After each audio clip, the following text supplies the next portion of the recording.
Uncle আসসালামু আলাইকুম। ওয়ালাইকুম আসসালাম। কে? আঙ্কেল আমি আদনান, চিনতে পারছেন আমাকে? আদনান, আপনি কি বিয়েতে নিমন্ত্রিত? না না আঙ্কেল, ওই যে আপনার আন্টি হারিয়ে গেল না, আপনার ছেলের বউর, মনে পড়েনি? আদনান, তাহলে ওই আপনি এই আমার নিমন্ত্রিত অতিথি হয়ে যাবেন আমার সঙ্গে, চলেন। না না থাক আঙ্কেল, আপনি যান, আপনি যান। না না, থাকবে কেন, আমি যেটা বলবো সেটাই, চলুন। আচ্ছা ঠিক আছে আঙ্কেল, চলেন। চলো। এটা জাঁকজমক করতে চেয়েছিলাম, কিন্তু পরিস্থিতির কারণে।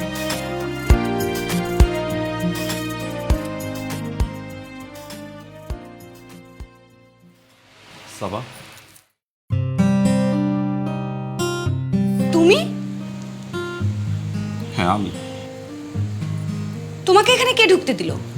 আমি নিজেই ঢুকছি, কেউ আমাকে আনেনি এখানে। আমি জানতাম তুমি আসবে, তবে আমি তোমার সাথে দেখা করব কিনা সেটা ভেবে আসা উচিত ছিল।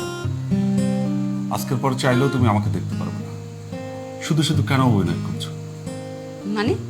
আমি তো তোমার সামনে নির্দোষ প্রমাণ করতে চাই না, শুধু সত্যটা বলতে চাই।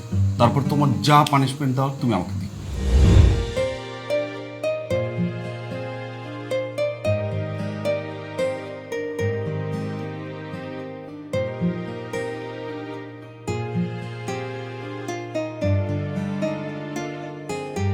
যদি তোমার বিশ্বাস না হয়, এই অন্ধ লোকটা এখানে উপস্থিত আছে, তুমি তাকে যে জিজ্ঞেস করতে পারো।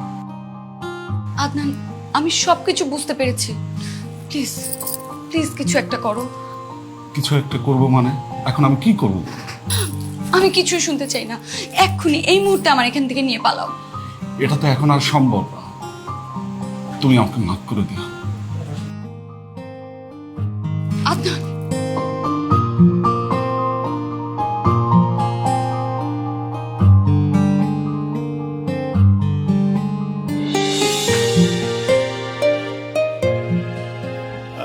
কি ইয়াং ম্যান, সবই তো শুনলাম, কোনো ভয়ের কারণ নেই। চলো, তোমার জন্য একটা সারপ্রাইজ রেডি আছে, এসো।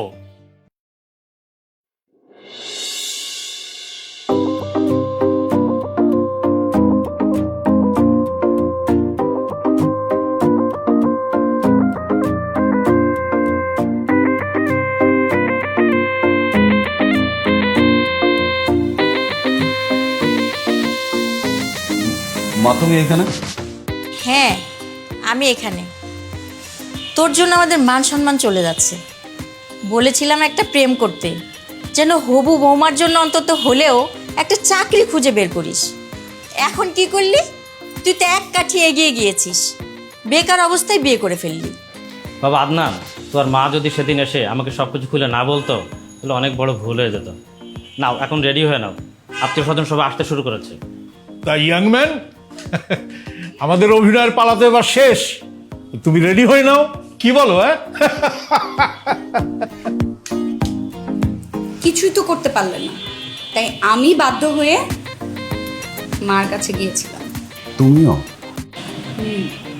আমিও। এই জন্য লোকে বলে প্রেমে মারা জলে ডুবে না। তাই